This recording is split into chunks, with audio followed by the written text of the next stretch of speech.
Oke, kalau kemarin kita menggunakan SQLite sebagai sumber data untuk kita gunakan sebagai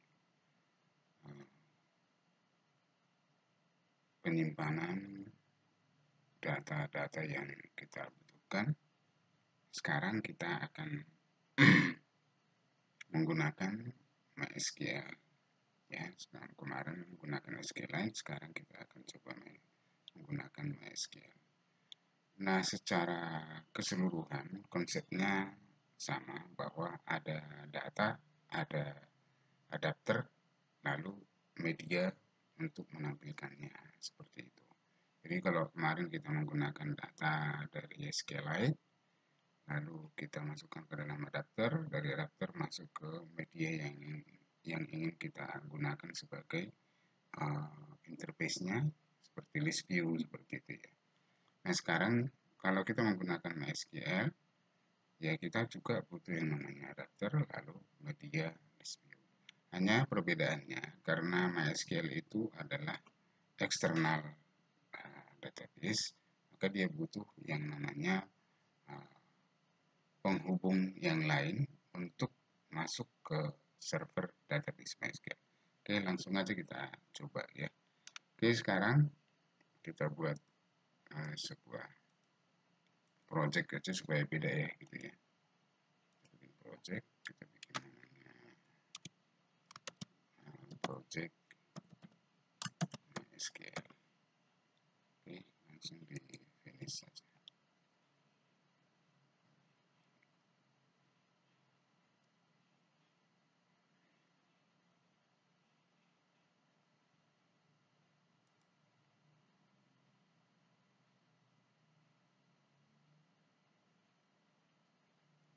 Untuk koneksi ke MySQL, kita butuh server MySQL. Itu syaratnya. Ya, jadi kalau dalam hal ini server MySQL-nya kan bisa berbentuk fisik, jadi server sungguhan bisa dipegang gitu ya, secara fisik bisa dipegang, atau dia secara logik kita membuat server MySQL dengan menggunakan tools seperti appserv, SAM gitu ya, terus when ya, itu adalah tools yang digunakan untuk menjadikan sebuah komputer menjadi satu klien dan satu server. Servernya itu secara logik. Nah, untuk itu kita akan menampilkan datanya dulu terlebih dahulu.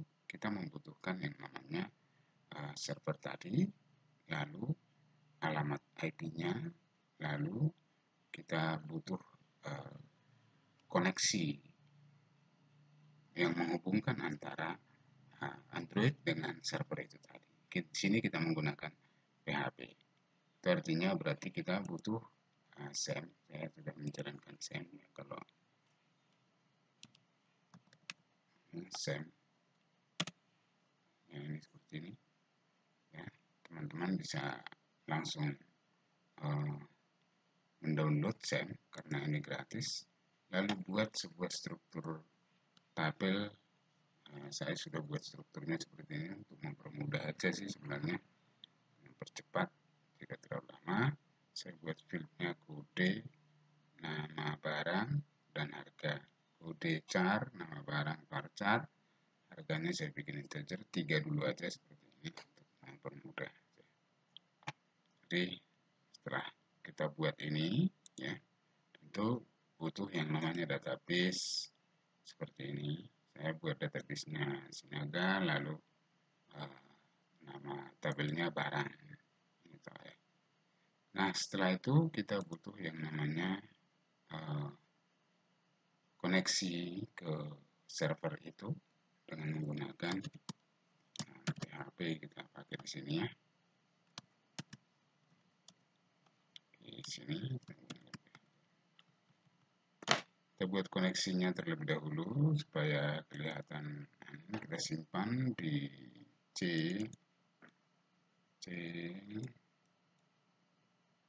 ya, desktop.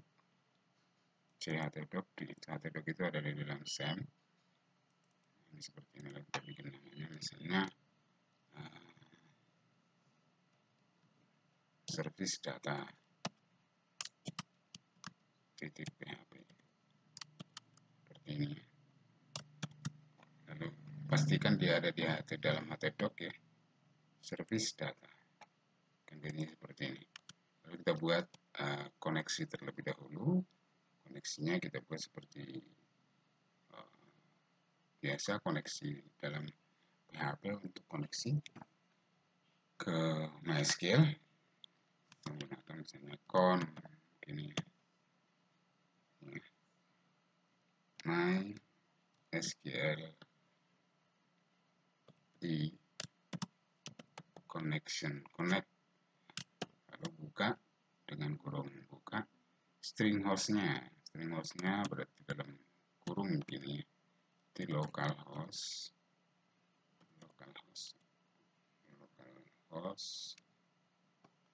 lalu yang berikutnya username-nya kita pakai root aja ya, lalu maksudnya kita acungkan, database-nya kita bikin database Naga tadi seperti yang di atas tadi, kita tutup ya, udah dia otomatis koneksi dan langsung mengaktifkan database. Nah setelah itu kita bisa cek koneksi dulu. Cek koneksinya bisa kita buat seperti ini, jika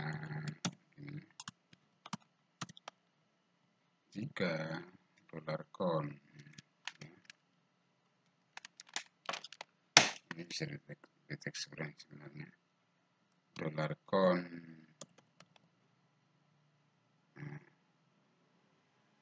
if $con sebenarnya di $con gini tak saja dia tahu karena apakah true. Kalau true berarti kan echo seperti ini. Kita bisa buat apa enggak koneksi berhasil, else dan kita bisa aja di sini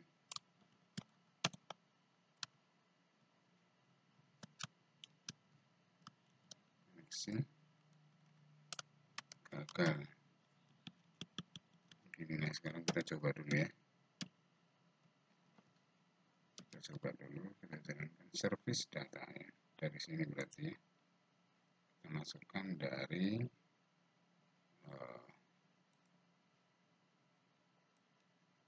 sini ya, kita buka browser, ya.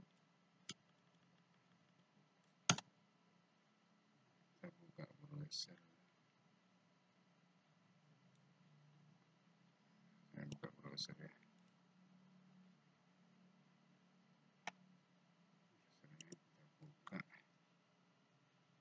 seperti ini, misalnya localhost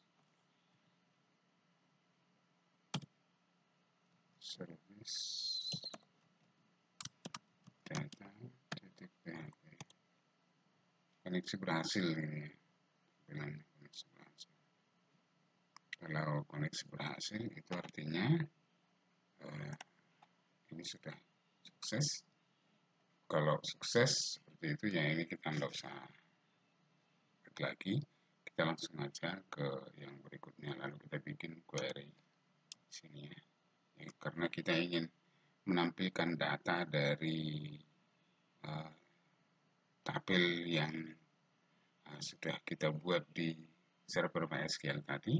Kita langsung buat query di sini, query sama dengan select dan from barang yang tadi ya, jadi select tentang barang, kita buat begini. Lalu kita eksekusi, karena ini baru query doc, berarti ini harus kita eksekusi terlebih dahulu ya. Misalnya buat masukkan hasil sama dengan MySQL di query seperti ini ya. MySQL query diikuti dengan apa, linknya berarti $con. Oke, sekarang kita masukkan, kalau di lagi link berarti kita pakai $con, koma, lalu string query berarti $query seperti ini. Oke, sekarang setelah dieksekusi berarti hasil ini isinya adalah semua data yang ada di dalam tabel barang. Ya, dengan cara ini maka semua, jadi kalau ini masih jadi query ini masukkan ke dalam sebuah variabel query namanya,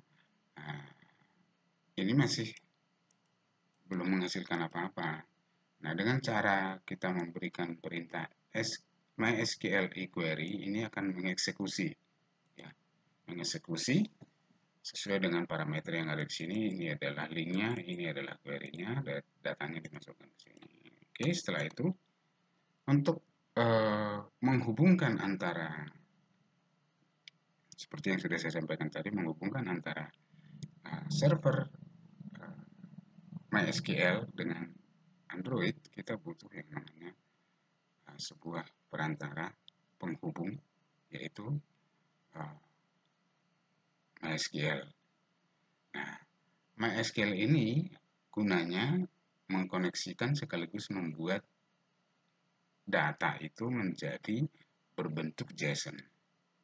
Karena kalau tidak berbentuk JSON, dia tidak akan bisa ditampilkan di dalam Android. Nah, untuk itu kita butuh yang namanya sebuah variabel array, ya. array seperti ini. Kita bikin array sementara, kita bikin array, ya,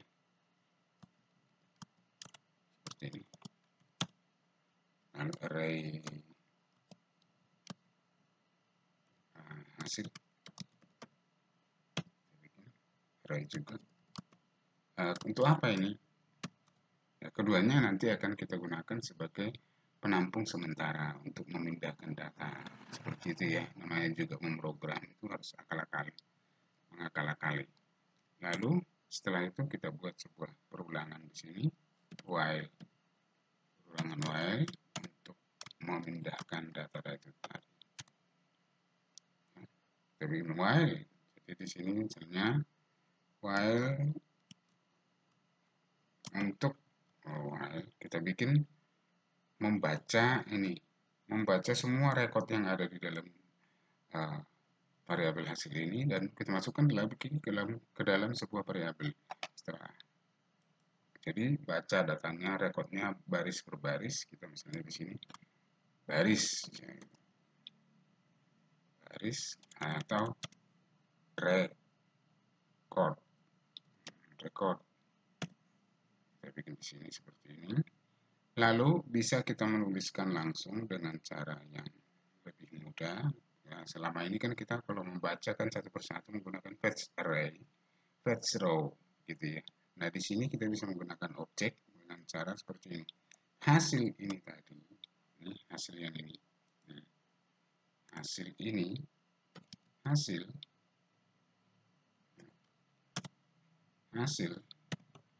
fetch. Nah, kita bikin fetch objek. Fetch objek ini artinya berarti semua yang ada di dalam hasil ini diambil dan dimasukkan ke dalam record, gitu ya. Jadi semua yang ada di dalam hasil ini dengan menggunakan fetch object, maka dia dimasukkan ke dalam record. Nah, sekarang temporary-nya tadi kita isi array temp ya, array temp tadi kita isi dengan record.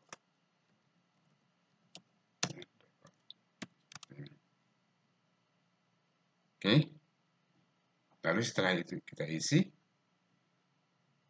dia ada di dalam, berarti record itu kalau dibaca, misalnya record pertama dibaca B001, namanya kursi, maka sekarang array temp di dalamnya ada kursi dengan susunan B001 dan kursi. Lalu kita masukkan array post. Array post ini, array itu array, kita isi array hasil,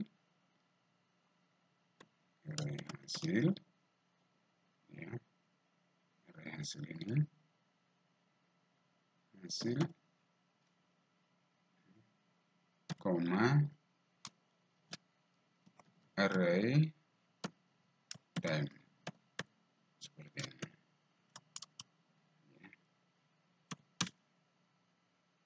Jadi ini adalah perintah ini adalah fungsi yang digunakan untuk melakukan penambahan data ke dalam sebuah array. Ini adalah array hasil yang ini. Lalu array time ini kita masukkan di sini sebagai parameter untuk melakukan penambahan secara otomatis dari sini. Jadi ini hanya akal-akalan untuk memindahkan data sih sebenarnya. Oke, sekarang kita buat JSON encode seperti ini. JSON encode kita masukkan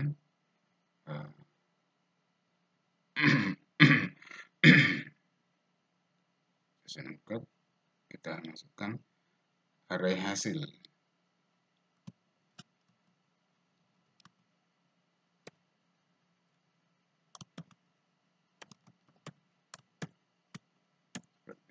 Oke, nah, sementara seperti ini kita lihat hasilnya. Hasilnya kita lihat dari browser seperti ini dengan cara mengetikkan nama file yang tadi, ya. Service, kalau nggak ada bisa diketikkan dulu.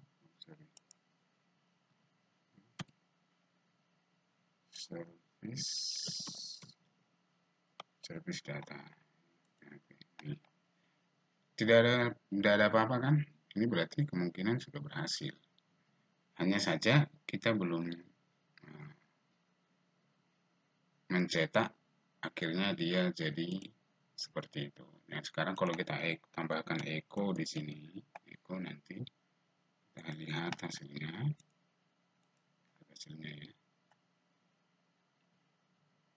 Wah, ada jalan. Kita lihat hasilnya ini, kita enter ulang atau refresh. Kan kelihatan seperti ini. Inilah yang disebut dengan JSON. Ya.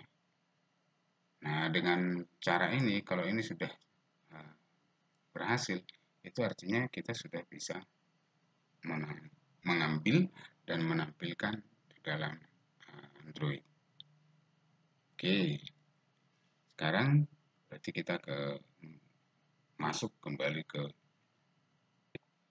di dalam Android Studio. Kita persiapkan wadah untuk tempat data yang tadi kita akan tampilkan.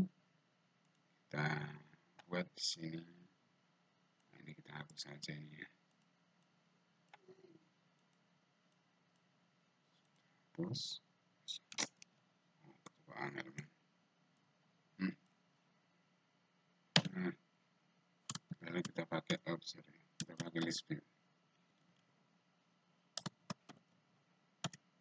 Kita bikin transparan, juga transparan seperti ini. Nah, ini kita bikin list data, ya, list data. Oke, sudah.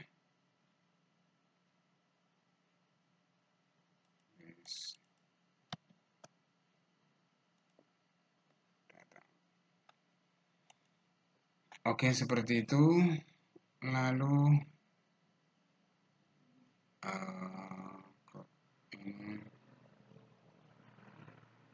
kita lihat dulu kalau dijalankan seperti apa.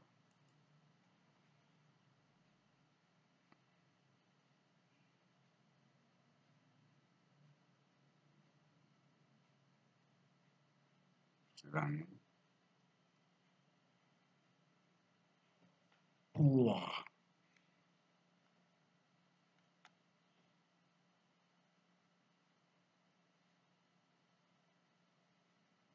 Nah, terus di manifestnya memang kita harus menambahkan di sini uses permission. Uses permission. Kita pakai yang internet. Internet.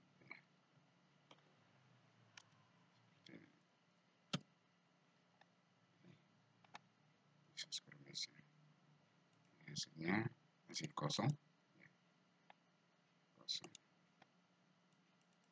Oke, seperti ini tampilannya. Lalu yang berikutnya. Sekarang dari main activity, di sini kita masih mendeklarasikan dulu SPU yang tadi, SPU seperti ini. Lalu kita buat bahwa SPU ini adalah SPU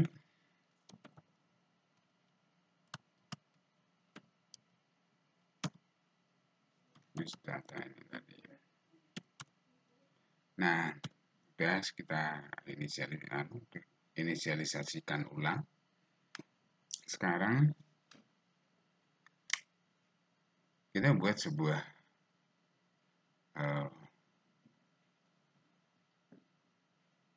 metode misalnya tampilkan barang seperti ini. Kalau kita buat begini, tampilkan barang.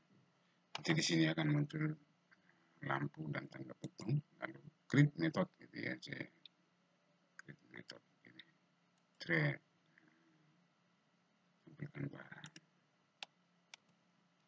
Lalu kalau kita buat tampilkan barang, misalnya kan dalam tampilkan barang ini kita sekaligus membawa parameter, ya. Jadi kita sekaligus membawa parameter. Kita bisa membuat seperti ini, misalnya yang di sini kita masukkan itu adalah parameternya localhost, ya, localhost. Di dalam metode ini kita buat kelas yang extend to asintas. Kenapa kita menggunakan asintas? Ya, nanti ada penjelasannya. Kita buat di sini misalnya kelas, ya, kelas. Nah, kita samakan aja tampilkan barang, tapi di sini b-nya kecil aja. Lalu extendnya itu ke asintas. Lalu parameternya ada 3. Parameter yang pertama untuk pre-execute, kalau tidak ada return value-nya. Yang kedua itu do in background, kalau tidak ada return value-nya. Yang ketiga itu biasanya mesti ada return value-nya. Jadi karena dia adalah on post execute. Jadi yang terakhir, proses yang terakhir. Kita lihat di sini, ya, ada 3 parameter yang diletakkan, ya. Void-nya itu besar. Void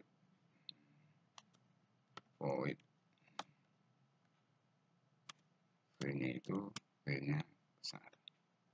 Oke, seperti ini. Oke, lalu ini kita lihat secara ini sudah jadi, kita bikin bodinya. Nah, ketika kita membuat seperti ini baru sampai bodinya aja. Kita tidak perlu membuat metodenya karena kita akan kesulitan. Lihat di sini sudah ada tanda lampu dengan tanda pentung di dalamnya. Ya, boleh lampu dan tanda pentung di dalamnya. Kita klik saja lalu implement method. Implement method pakai do in background ini ya, do in background ini yang void. Lalu masih ada lagi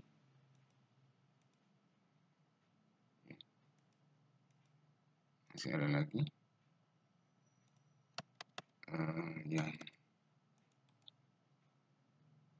kita masukkan secara otomatis masuk read ya. Sini kita banyak sintas on pre execute post execute ya. Dan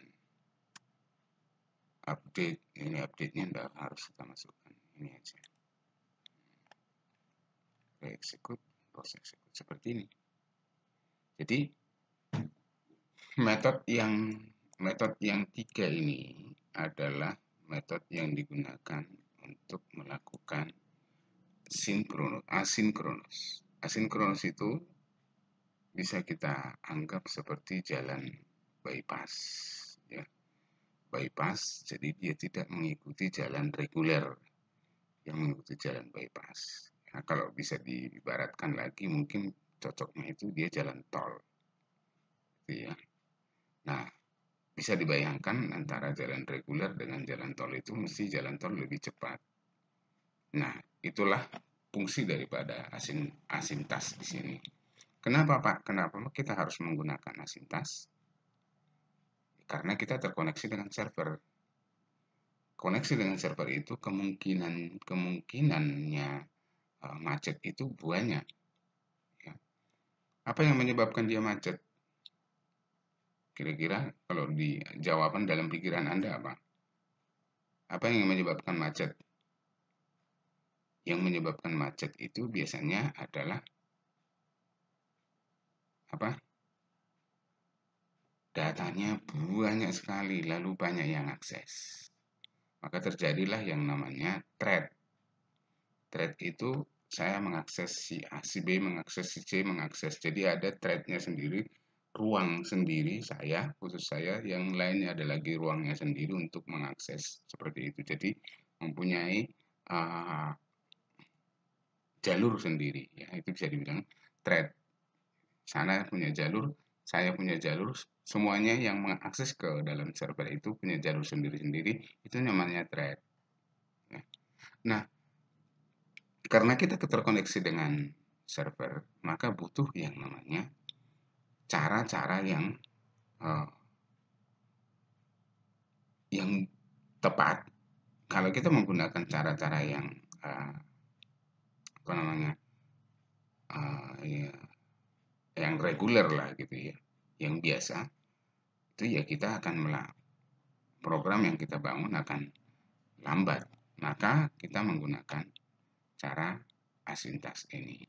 Jadi di dalam asintas itu ada 3 metode yang harus dilewati.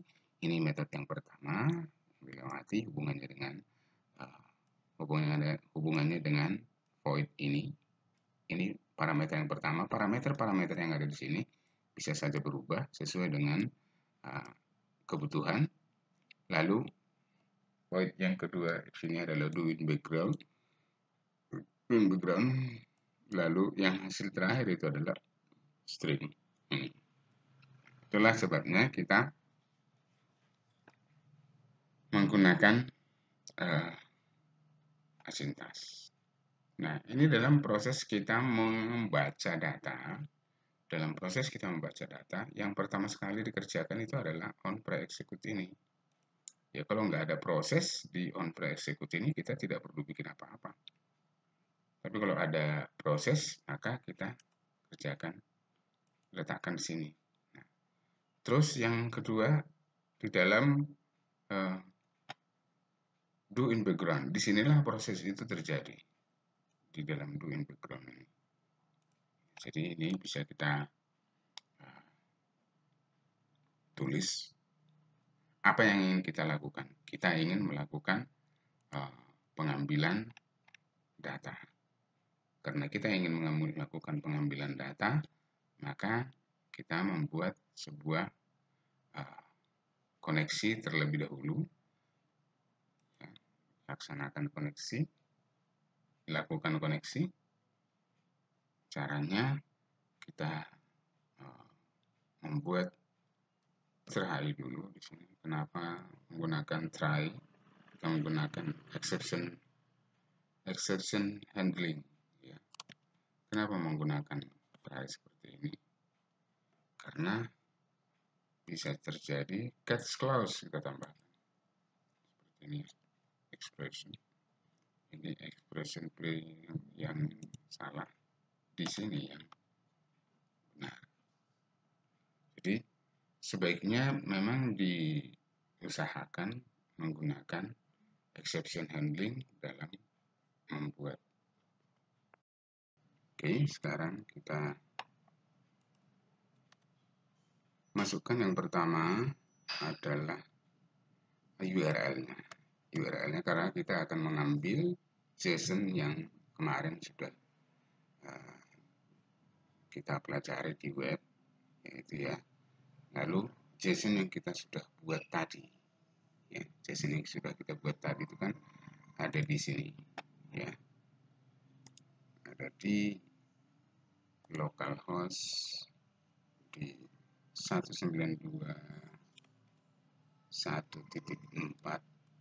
port 8080, lalu service data .php seperti ini ya. Lalu service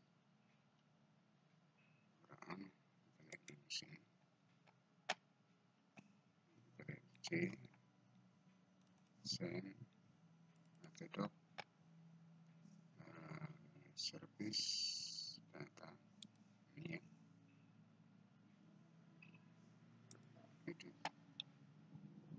Kita edit pakai Notepad+. Ini ya. Ini kita service data .php kita jalankan.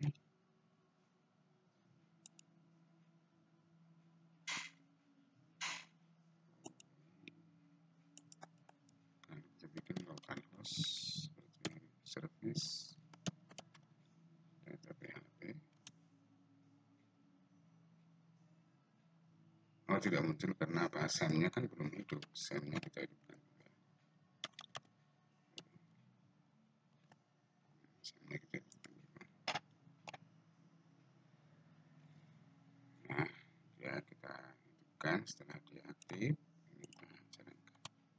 Nah, kita mau ngambil ini, ya. Karena kita mau ngambil ini, kan URL ini yang kita pakai. Untuk koneksi ke sini, kita wajib melakukan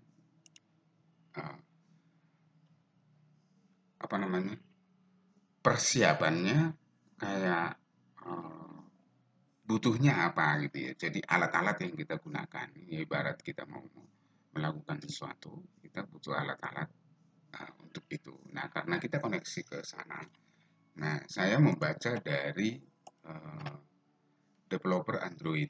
Nah, misalnya untuk mengambil halaman web, nah seperti ini tadi, maka kita menggunakan persiapan ini dulu. Persiapan URL. Nah, jadi teman-teman nanti bisa juga membaca dari developer Android. Saya membacanya dari sini. Lalu kita terapkan di sini. Berarti URL kita bikin objeknya sama dengan seperti ini, new URL. Ini di dalamnya adalah alamat yang tadi. Alamatnya apa? Alamatnya ini.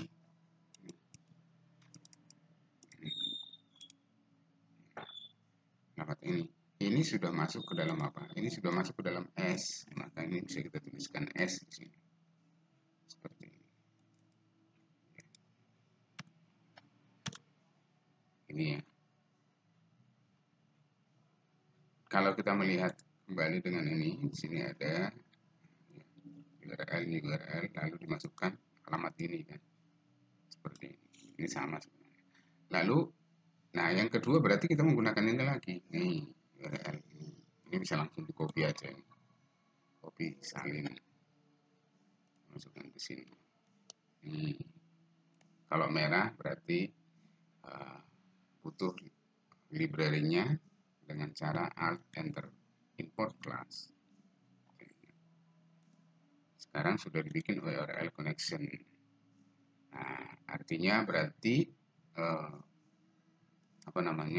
permintaan kita ini kan baru alamat URL-nya. Permintaan kita ke sana akan dinyatakan true atau false, berhasil di dalam URL connection ini. Jadi berhasil. Jadi kalau tidak berhasil ya berarti nanti dia langsung ke catch error ini, exception yang ada di bawah sini. Nah, itulah sebabnya kita menggunakan try exception seperti itu. Oke, yang berikutnya kita kalau berhasil ya, urutan berikutnya adalah kalau misalnya berhasil, kita membuat sebuah penampungan yang bernama string builder. Builder seperti ini. Lalu kita bikin namanya string builder itu seperti ini. String builder.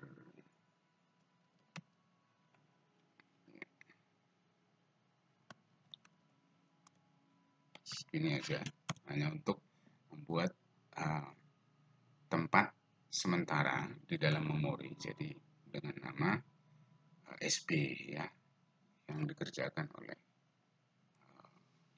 string builder class.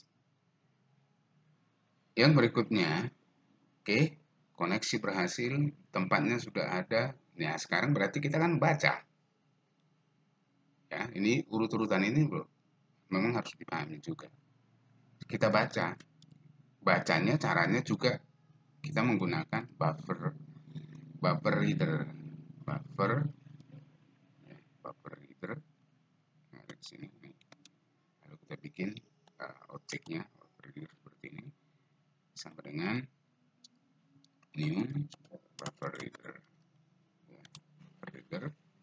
Lalu di dalamnya lagi, di dalam ini ada bertumpuk, ada tumpuan objek. Jadi yang pertama dibaca berarti yang paling dalam ini input stream reader, karena ini merupakan satu kesatuan ya. Jadi ketika kita menggunakan buffer reader, maka input stream reader itu mesti disertakan di dalamnya ya. Lalu kita gunakan URL tadi ya, URL yang di dalamnya URL connection ya, URL connection ya, URL connection yang sudah terkoneksi true dan false itu ya. Lalu kita get input stream seperti ini. Ada 3 penutupnya. Oke, seperti ini artinya bahwa ini URL-nya ya, ini alamatnya gitu ya, ini alamatnya. Lalu kita melakukan koneksi. Lalu setelah melakukan koneksi, kita yang berikutnya kita buat ruang di dalam memori komputer bernama SP. Setelah itu kita baca. Kalau udah connect, kalau udah dibaca berarti buffer reader ini, kalau sudah membaca berarti buffer reader ini berisi data itu sekarang. Itulah sebabnya sekarang kita bisa buat seperti ini ya. Kita membuat sebuah variabel, misalnya variabel string JSON sini, JSON kecil aja. Lalu kita buat perulangan. Wah, ini seperti ini selalu ya kalau bikin perulangan. Siapkan dulu bodinya, nggak bisa lupa. Nah, JSON yang kita deklarasikan ini kita isi dengan buffer reader yang tadi.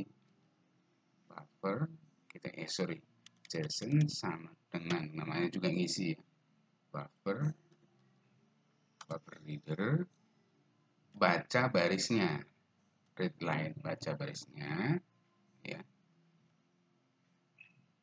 baca barisnya. Jadi while baca barisnya tidak sama dengan kosong. Seperti ini. Jadi while selama data masih ada, gitulah bayangan gampang. Ya, jadi yang perlu dipahamin, ini berisi data, ini membaca barisnya dimasukkan ke dalam JSON. Ya, jadi selama tidak kosong. Replace sama dengan ini. Oh iya, oke. Oh, ini bukan sama dengan, ini sama dengan begini. Ini hanya karena kurang. Nah, ini berarti kurang. Ini dan. Nah, setelah kita masukkan data ke dalam JSON ya dengan cara membaca baris per barisnya. Nah, dari JSON jadi dari JSON kita masukkan ke SB. SB ini kita append, ya, append seperti ini. Append apa? JSON tapi modelnya baris per baris ya, baris per baris. Jadi append JSON kita baris per baris kita baca, karena di dalam SB itu dia berbentuk string, namanya string builder. Jadi dia rapat semuanya gitu ya. Jadi dia dipisahkan hanya dengan cara membaca baris per baris. Lalu kita enter. Jadi setelah itu kita lakukan pengembalian nilai, ya. Pengembalian nilai dengan cara return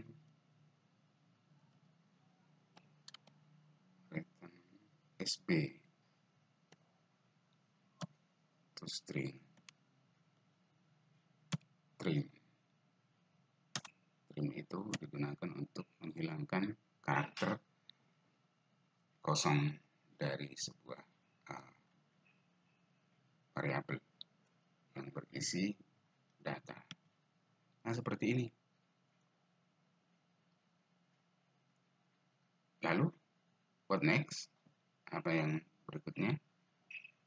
Setelah dia diproses di sini, lalu dia data ini, SB ini tadi, yang dibaca tadi, SB ini dikembalikan ke, kan ini proses yang kedua. Proses yang ketiga, data ini dikembalikan ke on post execute. Ini adalah metode yang terakhir di dalam sintas yang harus dilewati juga, gitu ya. Di sini kita membuat try catch lagi, selalu dibuat seperti ini ya, dengan harapan agar program kita lebih interaktif. Kalau ada masalah, dia akan menunjukkan masalahnya di mana. Lalu kita tambahkan di sini catching, add catch clause seperti ini. Ini tidak usah diketik. Lalu setelah data itu dikirimkan, dia sudah langsung masuk di sini, S yang tadi. Ini di return langsung masuk di sini. Ini adalah pos yang terakhir. Pos yang terakhir ini kita akan memasukkan data itu ke dalam objek list view. Nah, untuk itu kita harus membaca sebuah metode lagi, misalnya baca list,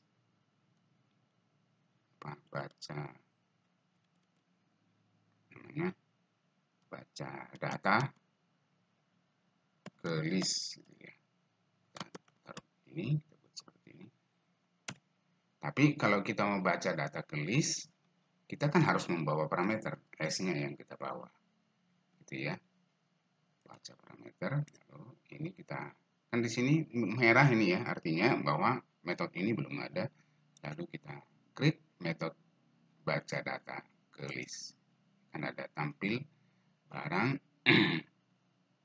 Ini choose target class.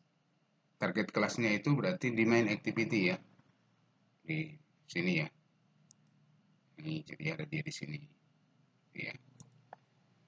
Oke, baca data. Nah, sekarang baca data ini kita isi. Isinya apa baca data ini? Baca data ini kita isi dengan JSON array dulu. JSON array, ya. Jadi data sudah dibawa ini di tempat di mana kita akan menampilkan data. Kita juga harus membuat sebuah objek JSON array, ya, karena data itu datangnya bentuknya JSON, ya, JSON array lalu JSON. Ada tidak JSON? Oh tidak, bukan JSON tapi S. Tapi kalau misalnya ini supaya ada agak menarik JSON, ini bisa juga bikin JSON ini. JSON. Nah, ini JSON. Karena ini parameter kan. Oke, sekarang sudah dimasukkan di dalam sebuah objek kelas JSON. Ya, karena datang ke JSON ditangkap sebagai JSON begitu ya. Lalu kita buat sebuah variabel yang bertipe string, namanya stock. Ya, kalau anggap aja namanya stock gitu ya. Tahu apa saja enggak apa-apa. Lalu kita jadikan sebagai array untuk menampung data-data itu nantinya. Oke. Ini lalu kita jadikan objeknya itu dengan cara membaca objek JSON array. Objek JSON array length ini digunakan untuk membaca panjang dari data yang ada di dalam JSON ini. Kalau datanya misalnya 10 ya berarti stok ini ada 10 gitu ya. Jadi dengan cara ini kita mengetahui jumlah data yang ada.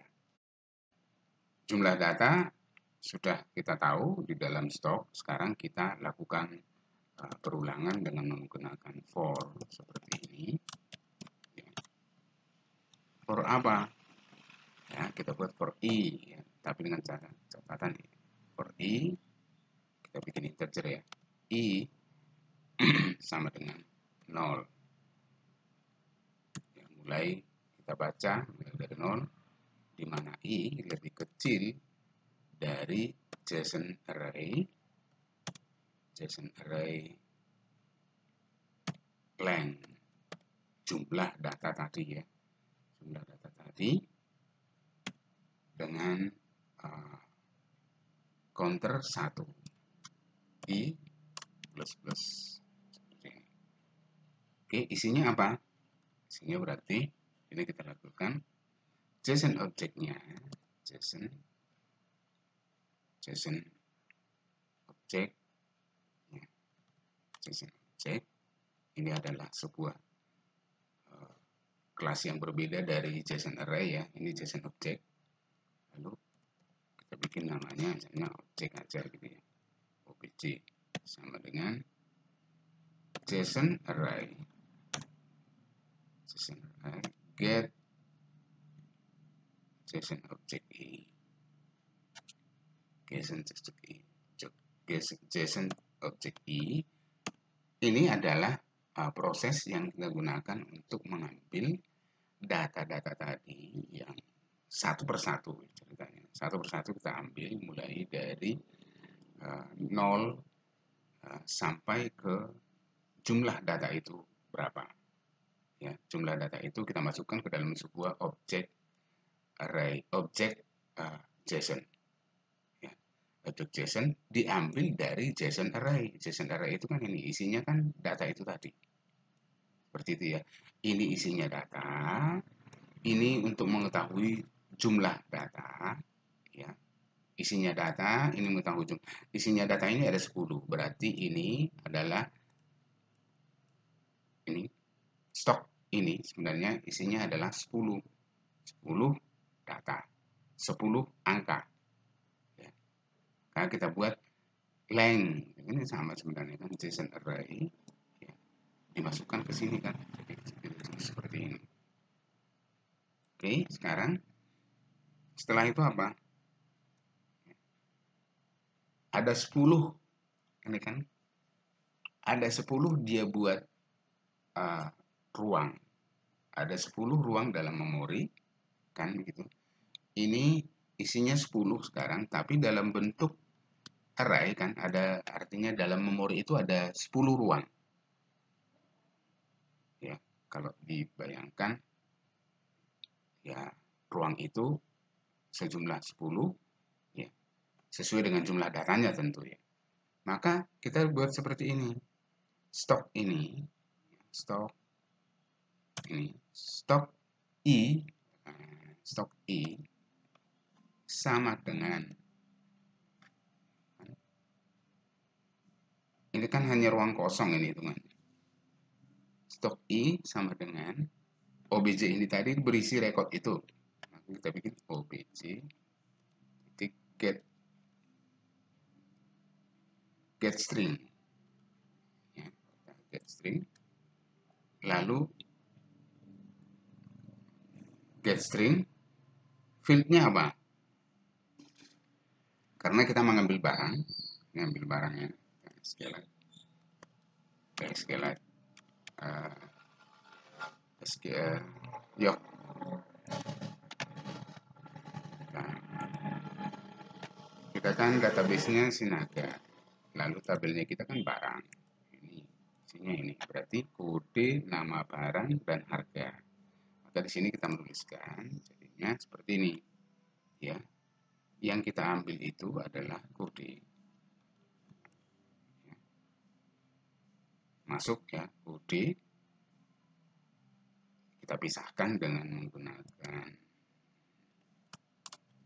spasi 1 ya. Seperti ini. Lalu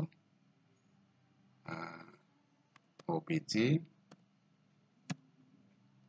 get string,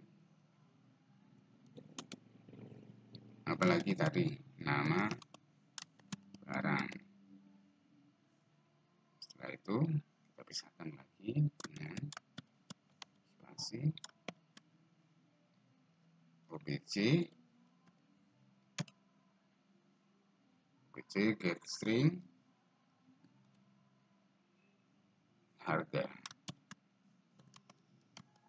supaya nggak terlalu panjang ke belakang. Bisa kita tulis seperti ini. Bisa dibuat begini ya. Ini obj-nya seperti ini. Oke, setelah ini kita tutup. Oke, sekarang setelah kita tutup ini ya. Nah, inilah perulangan yang dilakukan untuk memasukkan data-data itu tadi ke dalam stok. Karena stok ini kan array ya, dia berbentuk array, lalu sejumlah data itu, sejumlah data yang ada. Sekarang sudah masuk ke dalam stok, berarti stok ini sekarang isinya adalah data-data itu di dalam bentuk array, dalam bentuk array di dalam memori komputer. Sekarang berarti array kita bikin adapternya ya, array adapter. Sekarang array adapter itu kita bikin string tipenya, lalu array objeknya adapter sama dengan, buat array adapter isi dengan string array adapter. Terus nama kelas ini apa? Nama kelas ini adalah main activity ya, atau kita buat this gitu aja, this koma, lalu kita isi dengan bentuk dari tampilannya. Tampilan di list view itu kita bikin tampilan yang simple aja, maka kita tuliskan r layout. Ini support simple seperti ini aja. Lalu datanya dari mana? Datanya dari stok itu tadi, stok. Titik koma di belakangnya. Oke, setelah itu apa? Ya, kita isi. Yang kita isi apa? Dispute-nya. Dispute-nya apa sih namanya tadi ini ya? Dispute ya. Data itu kita isi. Dispute. Dispute kita set adapter.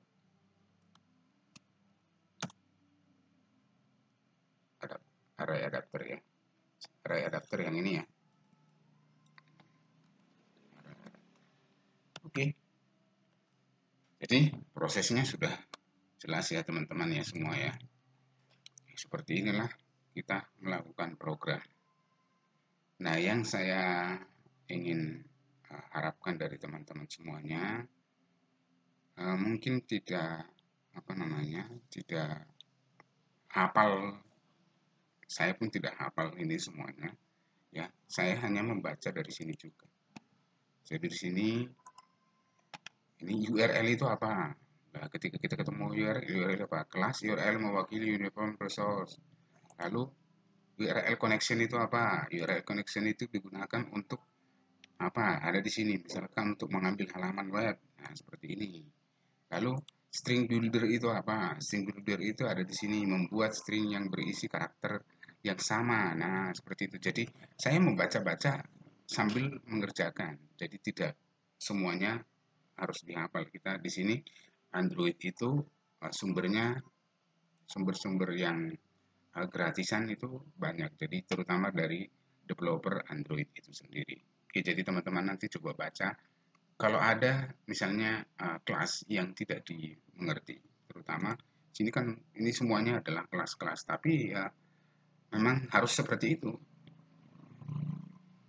Jadi caranya untuk menampilkan itu harus seperti ini ya, seperti uh, apa namanya membolak-balik. Udah ada misalnya kita bawa gabah dari sawah dengan menggunakan truk, dari truk kita keluarkan ke dalam keluar sampai di rumah, kita buang lagi, masukkan di dalam peti sendiri. Setelah dari peti kita gabahnya dijemur, setelah dijemur beberapa kali masukkan ke dalam karung, setelah masukkan dalam karung jemur lagi, setelah itu diseleb, setelah itu jadi beras, kan seperti itu. Jadi proses itu ya dilakukan ya sama sebenarnya. Pemrograman ini diambil dari kehidupan sehari-hari. Hanya saja kita tidak sadar. Nah, ketika kita jalankan, ada error seperti ini. Errornya ini ditunjukkan di JSON array ini. JSON array dan pesan kesalahannya adalah unresponsive exception. JSON exception must be called or declared to be true. Jadi dia meminta supaya penggunaan JSON ini kita butuh yang namanya exception handling sebenarnya. Exception handling itu berupa exception selain daripada catch ada throw ya, masih ingat di Java ya, throw JSON exception. Ya, kita bikin JSON exception seperti ini. Nah, setelah itu kita coba jalankan.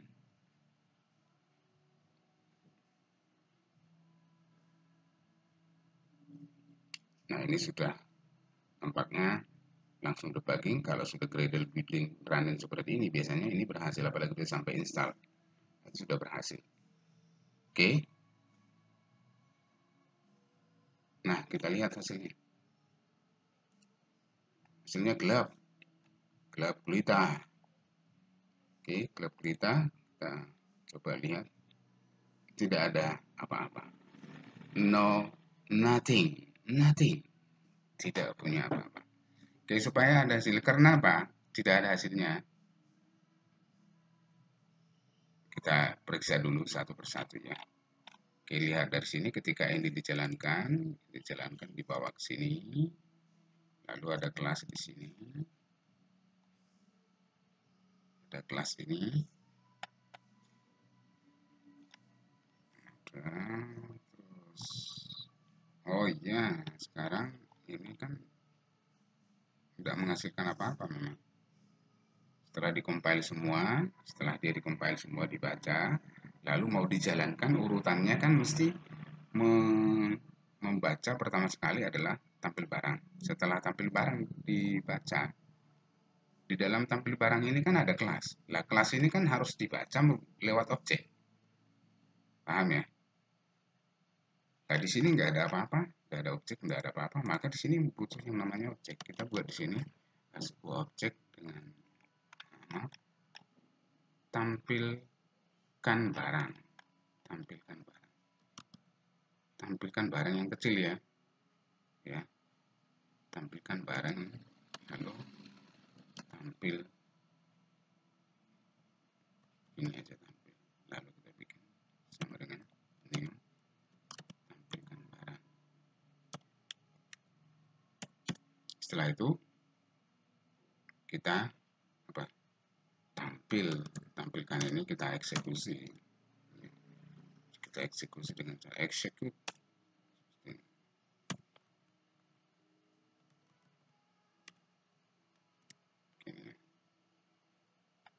supaya satu baris. Alah.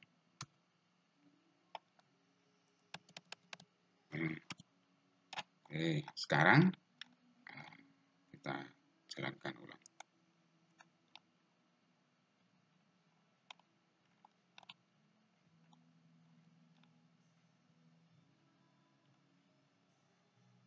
Oke, sekarang kita lihat hasilnya. Adakah hasilnya? Oh, belum berhasil. Compile ulang.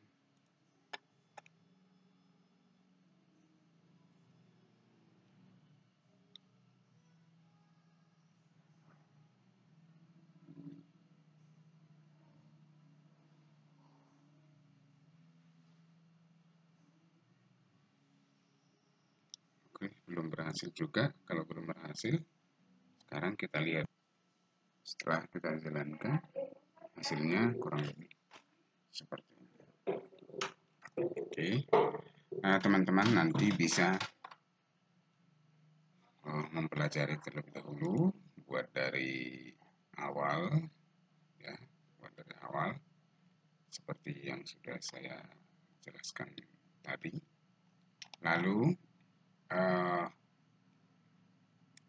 pelajari perlahan-lahan ya, jangan kemerungsung. Lalu ya harus sabar karena dengan cara itu kita lebih tenang dan memahaminya akan lebih mudah. Oke, saya kira seperti itu. Nanti untuk edit, delete, kita buat di pertemuan berikutnya ya. Ini dulu dikerjakan. Oke, nanti kalau ada hal yang kurang, silahkan ditanya lewat WA.